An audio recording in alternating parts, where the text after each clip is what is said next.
Hey, this is Paul at Gremlin Machine Shop and Barbarian Electronics inside of Moon Music in Austin, Texas. We're looking at a Fuchs BLACKJACK 21 Mark II at a dysfunctional overdrive channel. I had a few components that needed replacement due to kind of getting toasty. R55 back here was an 18K, went with a 3 watt, raised it up off the board for airspace. And this 100K here, R34, was super toasty. Not sure why. Maybe there was a bad V1 tube in there pulling too much current through there for some reason. R30 here and R38, and then R79 was getting pretty toasty, so it's raised off the board and upgraded to a 2-watter. The reason the OD channel was not working after all was said and done was this OD relay B. I think it was like the number 4 relay. It says underneath it. I'm not going to pull it out again right now. But actually, the number 8 pin, which switches the OD signal to the OD gain pot, when I removed this from the socket, that pin was totally bent, and not socketed. So it was like, I guess you could say the knuckle of it was lightly touching the socket.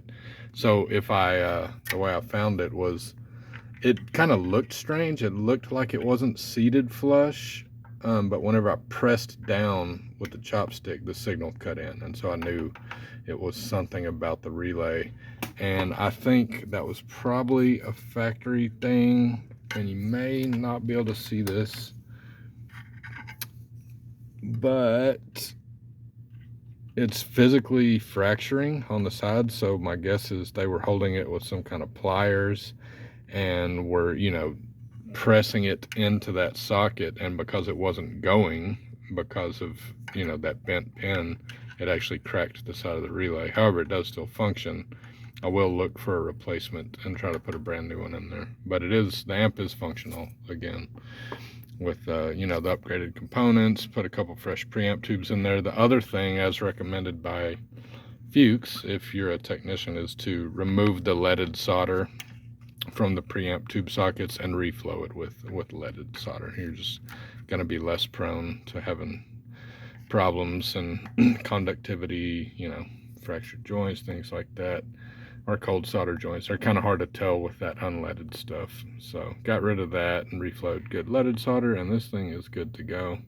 Sounds good. I'm looking to get a new front panel. It's separating and has this delamination appearance to it on the edges. So if I can get a new one, then this will be a super clean amp and look good out on the floor. So that's that.